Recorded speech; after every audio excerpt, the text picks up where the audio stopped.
venons de publier une lettre ouverte aux parlementaires sur le Média TV, regroupant la signature de plusieurs collectifs juifs décoloniaux partout dans le monde qui demandent aux députés de ne pas voter cette loi. On en parlera un peu plus tard. Vous pouvez la retrouver sur notre site internet. Le collectif juif décolonial Tzedek fait partie des signataires et nous recevons ce soir l'une de ses voix pour en parler, Gabriel. La seconde partie de Toujours debout, c'est tout de suite.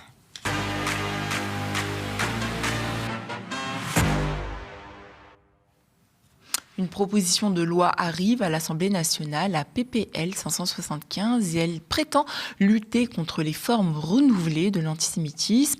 Un texte porté notamment par la députée Caroline Yadan qui suscite une vive inquiétude chez de nombreux juristes, universitaires et organisations juives elles-mêmes. En ligne de mire, la criminalisation de certaines critiques de l'État d'Israël au nom d'une définition très controversée de l'antisémitisme. Tzedek a signé une lettre ouverte aux parlementaires pour alerter sur les dérives possibles de ce texte. Avant d'entrer dans le détail, est-ce que... bonjour Gabriel. Bonjour.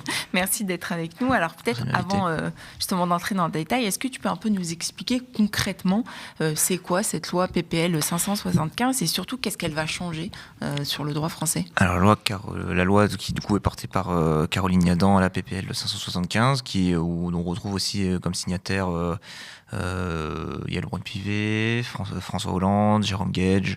Donc en fait c'est un ensemble très large de députés qui vont du PS jusqu'à la Macronie. Peut-être même le Rassemblement national, ça vérifier. C'est une loi qui vise à étendre la définition de ce qui est ou pas de l'antisémitisme et du coup à criminaliser et à étendre certaines dispositions dans le code pénal pour englober ce que le texte considère comme des nouvelles formes d'antisémitisme. Et donc du coup, on peut retrouver par exemple la proposition de loi caractérise par exemple la négation d'un État reconnu par la France et par les Nations Unies comme on cherche à criminaliser par une nouvelle entrée dans le code pénal. Elle vise à élargir aussi l'apologie du terrorisme pour des apologies indirectes d'actes terroristes, qui est du coup une caractérisation très floue que d'ailleurs a relevé et a dénoncé le Conseil d'État dans une note en mai 2025. Grosso modo, c'est une loi qui vise à criminaliser les mobilisations pour la Palestine, puisque en fait, avec ce genre de dispositif, on ne sait pas tout ce qui peut être rapporté plus ou moins indirectement à des groupes terroristes ou à de la résistance armée pourra être criminalisé. Donc demain, par exemple, quelqu'un qui dit Free Palestine en manifestation pourra être poursuivi au regard de cette loi. Toute personne qui dénonce la colonisation en Palestine également. Il faut savoir aussi que cette loi, elle criminalise les comparaisons, les relativisations de la Shoah, notamment dans les comparaisons qui sont faites entre Israël et des régimes d'apartheid ou le régime nazi. Et en fait, c'est une proposition de loi du coup qui vise à sanctuariser un peu sanctuariser l'État d'Israël et d'éviter en fait toute dénonciation de ces crimes. Justement, donc comme tu l'as dit, cette loi arrive aussi dans un contexte, donc il y a Gaza, la Cisjordanie occupée, etc. Donc on peut dire finalement qu'en fait elle n'arrive pas, on va dire de nulle part. On peut pas parler en tout cas de calendrier neutre avec cette loi. Non, il est d'autant moins neutre qu'en réalité la proposition de loi, elle a été déposée. Alors il faut savoir que cette proposition de loi avait déjà été déposée en novembre 2024, qu'elle n'avait pas passé la commission des lois. Et que là, il y a une retentative remodelée, ils ont retravaillé un peu la loi pour la repasser, et le timing est d'autant moins naïf qu'elle a été publiée le 16 décembre, elle a été portée à l'agenda de la commission le 16 décembre 2025, soit quelques jours après l'attentat de Bondi Beach en Australie. Donc il y a une tentative assez claire d'instrumentaliser les morts et de surfer sur justement la vague d'émotions qu'a suscité cet attentat antisémite pour imposer une certaine définition de l'antisémitisme et une certaine considération qui vise en réalité à museler la critique d'Israël, puisqu'il y a une assimilation claire qui est faite entre Israël et les Juifs, ce qui d'ailleurs pose d'autant plus de problèmes, puisque ça vise à dire que les Juifs sont tenus responsables de la politique d'Israël et sont assimilés à ces crimes. Et ça n'est pas propice à faire baisser l'antisémitisme, en tout cas selon nous, quoi. Justement, on va écouter les justifications de Caroline Yadan. J'affirme ici que LFI et leurs alliés portent une très lourde responsabilité dans la montée de l'antisémitisme en France par cette passion haineuse, obsessionnelle vis-à-vis d'Israël, par cette complaisance à l'égard de l'islamisme antisémite, mais aussi par leur silence complice. Comment est-ce que tu réagis justement à ces propos ?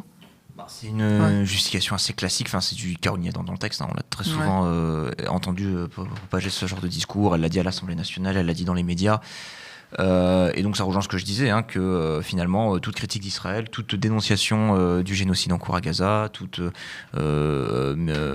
mise en lumière du système d'apartheid qui régit la société israélienne est assimilée à de l'antisémitisme, parce qu'il y a une assimilation qui est faite par Caroline Yadan et par tout un tas d'organisations sionistes en France, qui visent à essayer de montrer une corrélation entre les mobilisations pro-palestiniennes et des montées d'antisémitisme en France.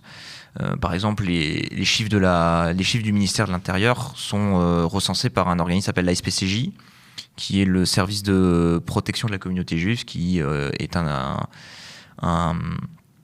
organisme rattaché au CRIF qui fait le lien avec la police et qui notamment est censé protéger les synagogues, à droit des ports d'armes, etc. Et cet organisme, il fait un rapport tous les ans sur les chiffres, les dépôts de plaintes sur l'antisémitisme, et du coup, il essaie de caractériser les faits, et on se rend compte en fait que ce rapport il est extrêmement ambigu.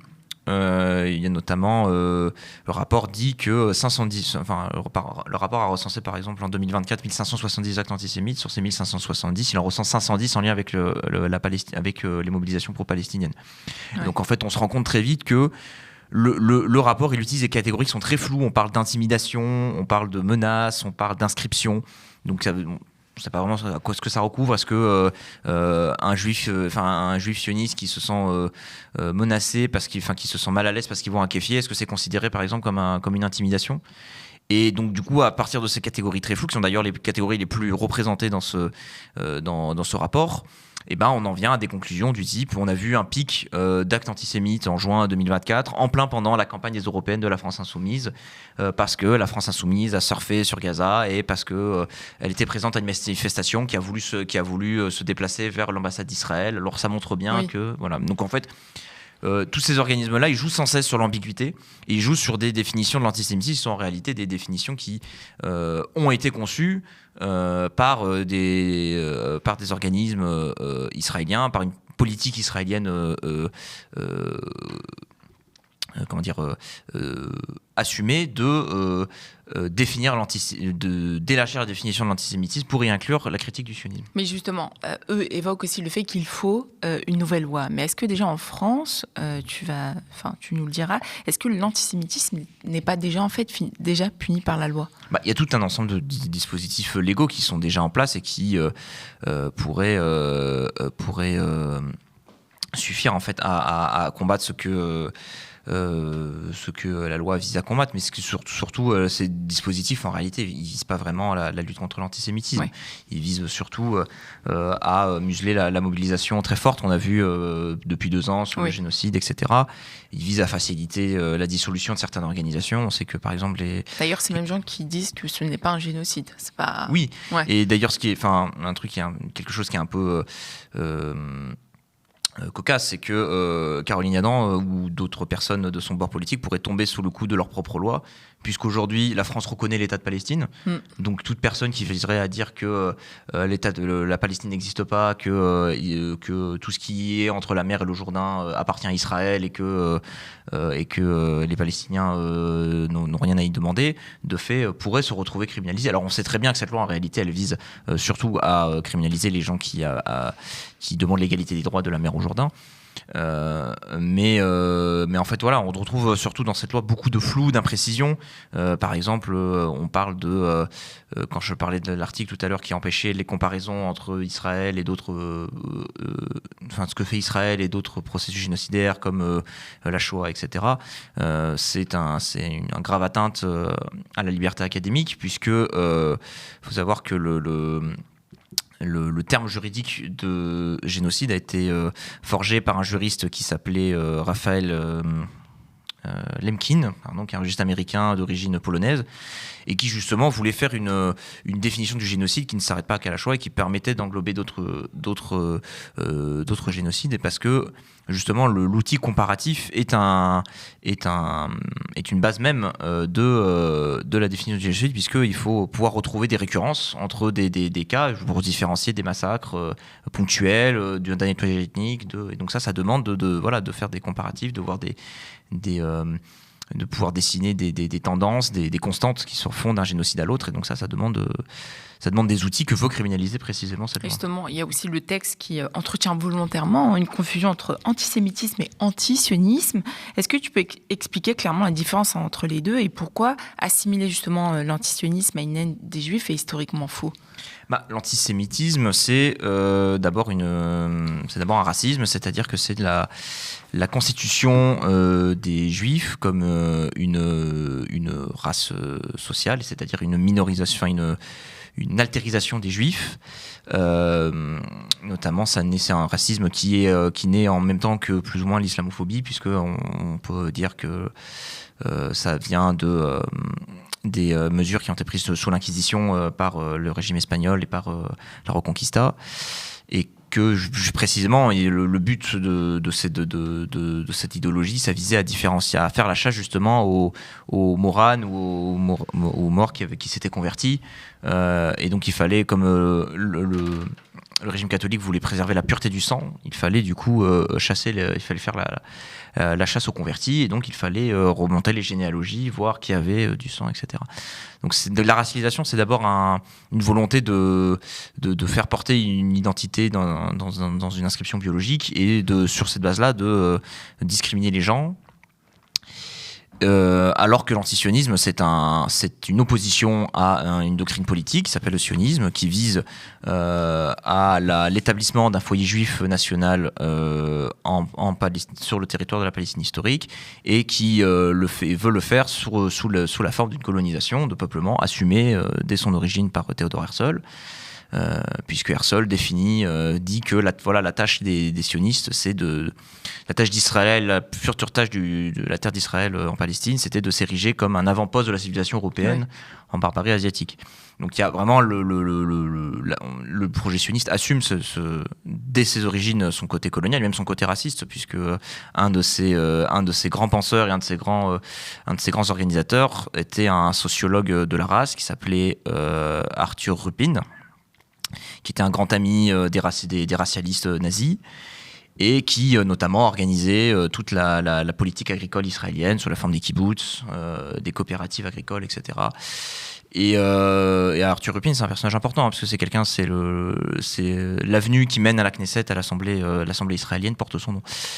Donc voilà, il y a une base raciste et coloniale au fondement du sionisme, et l'antisionisme, ça vise à critiquer cette base-là, et du coup, à partir de là, à réfléchir aussi à l'établissement d'une autre organisation étatique sur le territoire de la Palestine, notamment à viser l'égalité des droits, la possibilité pour les Palestiniens réfugiés de retourner sur leur terre dont ils ont été chassés après la Nakba en 1948, et l'égalité et la création d'un État binational. Bon, après les modalités peuvent changer, peut-être un État binational, une fédération d'États. Bon, ça après ça peut évoluer, mais donc l'antisionisme, c'est d'abord une position politique. Et donc quand on critique quelqu'un parce qu'il est sioniste, c'est parce qu'il soutient un projet colonial, et qui soutient actuellement un génocide. Non, puisqu'il y a historiquement, tous les juifs ne sont pas sionistes. Notamment, faut savoir qu'aux États-Unis, par exemple, dans la communauté juive américaine, il y a 25% des personnes de la communauté juive qui considèrent que l'État d'Israël est organisé comme un état d'apartheid, d'autant plus depuis la loi de 2018 qui définit l'État d'Israël comme un État à majorité juive et que du coup, sur la base de cette loi-là, on peut empêcher des Palestiniens de s'établir dans un territoire, on peut empêcher des enfants palestiniens d'aller dans des écoles. Il y a des maires qui ont justifié le fait de refuser la scolarisation d'enfants palestiniens, de Palestiniens de l'intérieur, donc de Palestiniens qui ont la nationalité israélienne, sur la base de la loi de 2018. Donc 25% de juifs américains considèrent que l'État d'Israël est un État d'apartheid et 34% des juifs américains considèrent que le traitement de l'État d'Israël vis-à-vis des Palestiniens est un traitement raciste. Donc on voit que c'est une question qui divise la communauté juive. Les juifs ne sont pas un bloc homogène. Il y a des tendances, il y a même des courants historiquement des courants juifs qui se sont opposés au sionisme, dont on revendique l'héritage par ailleurs, comme c'est le cas du Bund, qui était un parti juif, un parti de travailleurs juifs dans la zone de résidence sous l'Empire tsariste, qui du coup c'était d'abord un groupe d'autodéfense contre, pour défendre des pogroms qui étaient organisés par les paysans russes, et puis ensuite qui s'est élargi, qui a pris part au mouvement socialiste au début du XXe siècle. On peut penser, il n'y a pas longtemps, on a fait la postface d'un regroupement de textes d'un militant juif antisioniste marocain qui s'appelait Abraham Sarfati. On a reçu les camarades sont passés il n'y a pas longtemps, qui aussi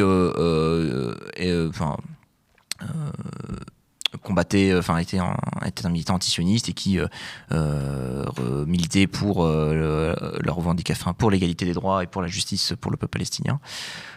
Donc en fait cette assimilation elle est politique et elle vise surtout à homogénéiser en fait ce que c'est l'identité juive, et ça a été un objectif d'Israël depuis sa création, vraiment d'avoir l'hégémonie sur les identités juives. Et Israël, dans ce sens-là, a participé à énormément de disparitions de cultures juives.